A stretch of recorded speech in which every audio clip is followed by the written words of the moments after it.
आपकी राय है बिल्कुल सर आंखों पर होगी। और अब एक नजर आज तक के अहम इश्यूज पर।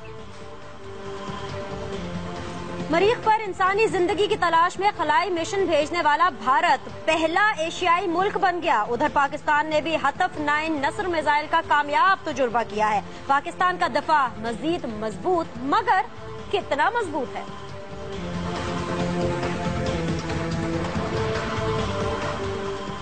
कराची टारगेटेड ऑपरेशन 4 रातों की चांदनी भी साबित न हुआ। आजकल फिर अंधेरी रातें और चौपट राज है।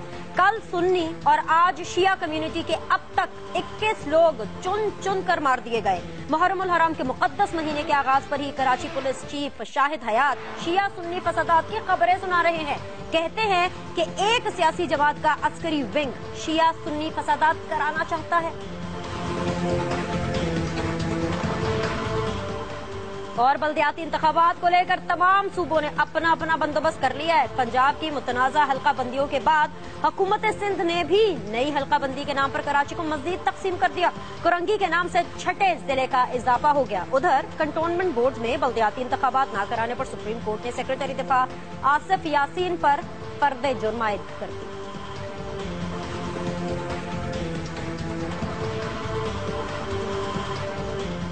चलिए जनाब, टॉपिक हेडलाइंस आपने जानी।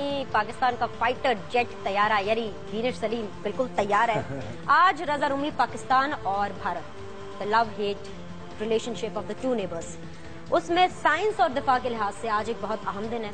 ठीक है, मैं जानती हूँ आप तमाम तर खबरें जानते हैं, लेकिन आप लोगों के लिए थोड़ा सा एक रीकैप देना जरूरी होता है। भारत के लिए पहला आज जो खिलाई मिशन है वो मरीख पर चला गया है। इंसानी जिंदगी की तलाश में 1 साल लगेगा और उसके बाद पता चलेगा कि वो किस हद तक इसमें कामयाब हुआ है।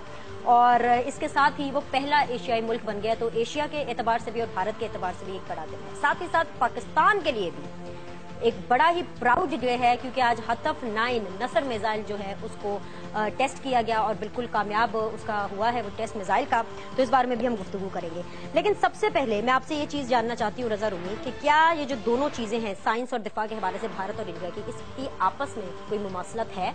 देखिए, मुमासलत तो ये है कि दोनों जो नेशंस हैं यानी दोनों रियासतें जो हैं वो अपना जिसे कहते हैं ना जोर और अपनी ताकत उसका एक मुजाहिरा कर रही हैं। अच्छा, मैं ये कहता चलूं कि ये चूंकि आप थोड़ी सी इंग्लिश मीडियम हैं, ये मैं बता दूं कि मार्स जो है ना उसको गालिबन मुश्तरी कहते हैं और मरीख जो है वो कोई और सियारा होता है। बट बहरहाल वो एक अलग बात है। बात है कि एक खलाई मिशन था। खला में हिंदुस्तान ने अपनी जो है वो चीन और अमेरिका और रूस और उनकी देखा देखी अपने झंडे गाड़ने की कोशिश की। यहाँ पर हमने भी उनका मुजाहरा, हमने भी दिखाया कि हम भी किसी से कम नहीं और देखो कि हमें भी दम है। हमने अपना एक जदीद टेक्नोलॉजी वाला जो मिसाइल है हतफ 9 आपने बताया नसर, उसका हमने आज टेस्ट किया और कामयाब टेस्ट रहा और उससे यकीनन पाकिस्तान का जो वो पाकिस्तान के दिफा के लिए है। यही कहा जा रहा है हमारे दिफाई अमूर के जो तज्जिया निगार हैं और जो एक्सपर्ट्स हैं वो ये कहते हैं कि अपने दिफा के लिए किया है। लेकिन सवाल ये पैदा होता है बीनिश के क्या ये दोनों ममालिक जो हैं इस चीज के मुतहम्मिल हो सकते हैं कि ये अपने वसाइल को इस तरह से इस्तेमाल करें जो है नई नई टेक्नोलॉजी नया नया दिफा के लिए, क्योंकि दोनों ममालिक में गुर्बत है। आपको मैं एक इंडिकेटर बताता हूं कि हिंदुस्तान और पाकिस्तान में आधी से ज्यादा आबादी के पास सैनिटेशन की फैसिलिटीज नहीं है, यानी कि टॉयलेट या बैतुल खला का तस्वुर नहीं है और खेतों में सड़कों पे खलियानों पर वो होता है पब्लिक टॉयलेट। जनाब, पहली बात जमीन है जी, डेमोक्रेसी पहली बात। अब अगर नहीं होगा तो कहीं पर भी करेंगे ना, कॉल ऑफ फ्यूचर है। तकरीबन 60% बराबर है। अच्छा, मजीद आप ये देखिए कि उससे क्या होता है कि उससे वबाएं फैलती हैं। डायरिया जो होता है, पेचिश जिसे बच्चों में कहते हैं, हजारों लाखों बच्चे हिंदुस्तान और पाकिस्तान में मर जाते हैं। अच्छा, फिर आपको बताऊं कि इंडिया के जो यूनिसेफ की रिपोर्ट थी कि वहां पर जो बच्चे हैं 5 साल से कम उम्र के मेल न्यूट्रिशन यानी कि ग़िज़ाइयत की कमी होना, तकरीबन 4 में से 1 बच्चा जो है वो मेल न्यूट्रिशन का शिकार है हिंदुस्तान में और पाकिस्तान में भी कम नहीं है। पाकिस्तान में अगरचे ये है कि हमारी वहां पे शरह नमू ज्यादा रही है इंडिया से और आबादी भी कम है, तो गालिबन वो इतना स्टैगरिंग फिगर नहीं लगता, मगर जितने के अफ्रीका के गरीब ममालिक में से ज्यादा गुर्बत और ज्यादा कसम पुरसी हिंदुस्तान में है। अब मार्स में वो भेज रहे हैं जनाब खलाई मिशन और झंडे और शादियाने बजाए जा रहे हैं, और अपने लोगों की हालत देखें कि आधे से ज्यादा हिंदुस्तान जो है वो गुर्बत में है। अच्छा, इसके साथ ये भी जोड़ लीजिए, आपने ये बात की पैसों वैसों की जी, भारत की आपने बात भी की। हाँ, ढकने के लिए छत नहीं है, हाँ, बाथरूम जाने के लिए छत नहीं है, बिल्कुल नहीं है, ये तमाम चीजें बुनियादी सहूलियात जिंदगी की 4.5 अरब इंडियन रुपीज इसके ऊपर खर्च किए गए। बिल्कुल ठीक है जी।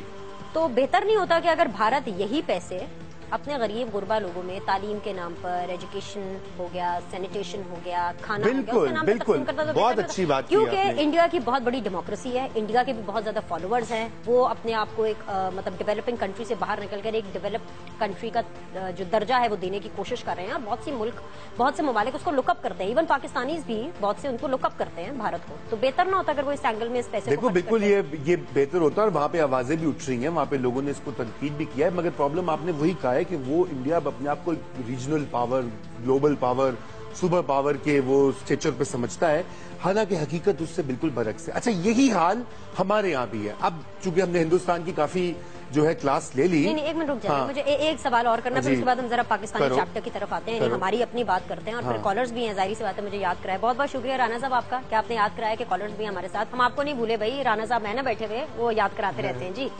मैं ये कह रही हूँ आपसे कि भारत ने वाकई भेजा भी होगा खलाई मिशन के लिए। तो अब सुन लेना, तो पहले भी तो ऐसा होता है ना, 1 साल लगेगा जाने में, फिर रिपोर्ट आएगी, पता चले कि पहले भी जैसे उन्होंने कोई मिशन भेजे थे अपने, बाद में पता चला ठुस हो गए, नहीं कामयाब हुए, ये वो। तो मतलब भेजा भी है कि नहीं, पहले ये बता। नहीं, बिल्कुल, देखो ना, ये तो ऐसी बात है ना कि ये तो बिल्कुल ही वो कंस्पिरेसी थ्योरी हो जाएगी। जैसे वो हमारे चंद एक लोग आज ट्विटर पर मैं देख रहा था कि मजाक कह रहे थे, जैसे जैद हामिद साहब कहते हैं ना कि हम इंडिया को फतह कर लेंगे, तो किसी ने लिखा हुआ था मेजरली प्रोफाउंड, उन्होंने कहा कि जब हम हिंदुस्तान को फतह करेंगे तो यकीनन मार्स को भी फतह कर लेंगे।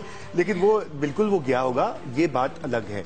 लेकिन बात यह है कि पाकिस्तान और हिंदुस्तान में हथियारों की दौड़ जो है उसमें अपने आप को उलझा लिया है। हिंदुस्तान में बजट का एक हिस्सा जो है वो दिफा के लिए जाता है, और वो पिछले साल दुनिया का सबसे बड़ा हथियारों के खरीदने वाला मुल्क था। सही। और तभी पाकिस्तान जो है वो 2 चीजें खरीदते हैं, यहां भी हम एक चीज खरीदते हैं, वो एक सबमरीन खरीदते हैं, एक नया जहाज खरीदते हैं, बीड़ा खरीदते हैं, हम भी यहाँ पे। इसीलिए तो मुझे टेंशन पड़ गई, उन्होंने इंडियन 4.5 अरब रुपए इस पे लगा दिए। अच्छा, यानी हमारे तकरीबन 8 अरब रुपए बन गए, डबल करेंसी 8 अरब रुपए बन गए, तो पता चला कि हम भी 8 अरब रुपए लगा के खूह खाते अच्छा, अब हमारे नहीं, बस 2 मसले हमारे, वो मैं आपको बताता चलूं, जो कि आपने पहले जिक्र भी किया ना, आपने हेडलाइन में कहा कि क्या पाकिस्तान वाकई मजबूत हो गया। देखो, जहां तक पाकिस्तान के दिफा का ताल्लुक है तो वो मजबूत हो गया, मगर बात करते हैं ना पाकिस्तान के अंदर जो खतरात लाहक हैं वो उस पर हम जाएंगे कॉलर्स के बाद, क्योंकि वो खतरात का खुद हमारे आर्मी चीफ 3-4 बार कह चुके हैं। बिल्कुल, हम इसके ऊपर बिल्कुल डिस्कशन करेंगे, और आप लोगों के कॉल्स आपकी लेना चाह रही थी, क्या करूं, रजा रूमी ने अपनी जो है वो मोनोपोली दिखाई है और हाईजैक किया शो को। आपकी कॉल्स लेते हैं ब्रेक के बाद, छोटा सा ब्रेक लेते हैं, वापस आते हैं, फिर देखती हूँ मैं रजा कैसे बोलते हैं। पहले आप बोलेंगे फिर रजा बोलेगा, स्टे विद मी।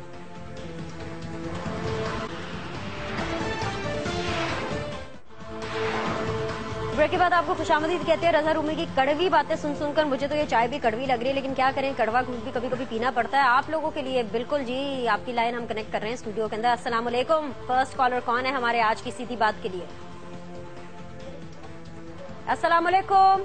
बिल्कुल ठीक ठाक जी, नासिर न्याजी आज कर रहा हूँ रावलपिंडी से। बीनी साहब जी, नासिर साहब फरमाइए, क्या कहेंगे? रूमी साहब आ गए तो अभी कॉल भी कर रहा हूँ ताकि इनसे रेलेवेंट सवाल किए जाए। हफ्ता एक छुट्टी पर थे, तो एनीवे अब 2 बातें हैं। एक तो रेलेवेंट बात मैं कहूंगा कि जहां तक दफा का ताल्लुक है वो तो हमें डेफिनेटली इम्प्रूव करने रहना चाहिए। कोई एक डेटरेंस है, ये हमेशा काम आता है। 98 में भी काम आया था, 28 में को, और ये काम आता रहेगा। जितनी हम मार्स वगैरह की तो नहीं, लेकिन डिफेंस को हमें स्ट्रांग मजीद करना, जितने अपने हदूद में करना चाहिए। ये तो 1 पॉइंट होगी। रूमी साहब से मैं एक प्रिसाइज सवाल पूछूंगा, प्रिसाइज जवाब मुझे दे दीजिएगा कि अब इंटरनल थ्रेट्स बहुत ज्यादा हैं, उसमें there is no doubt in that, बिल्कुल हैं।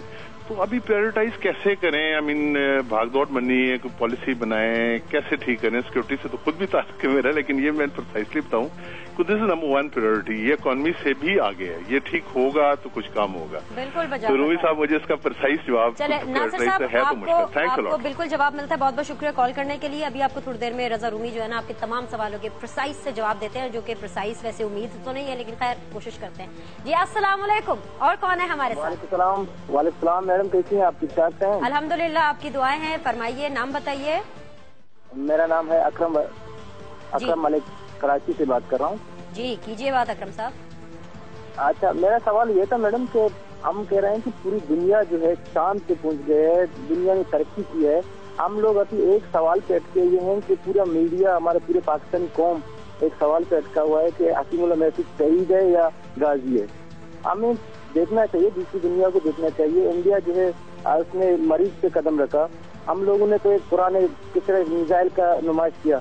हम और कहाँ वो मुल्क कहाँ गए हुए हैं? ठीक है अकरम साहब, ये जो आपका हकीमुल्लाह महसूद से रेलेवेंट चीज थी, समझाएं कि भाई दुनिया कहाँ तक गई है, आप लोग बिल्कुल अकरम साहब हम समझ गए, बहुत बहुत शुक्रिया। लेकिन आपके लिए जो आपने हकीमुल्लाह महसूद के जो डिस्कस किया है वो अगर आप कल का शो बिल्कुल पढ़ा होगा, मुख्तलिफ वेबसाइट्स पर भी आप वो निकाल के देखिए। हम कल इसके ऊपर तफसीलन गुफ्तगू कर चुके हैं।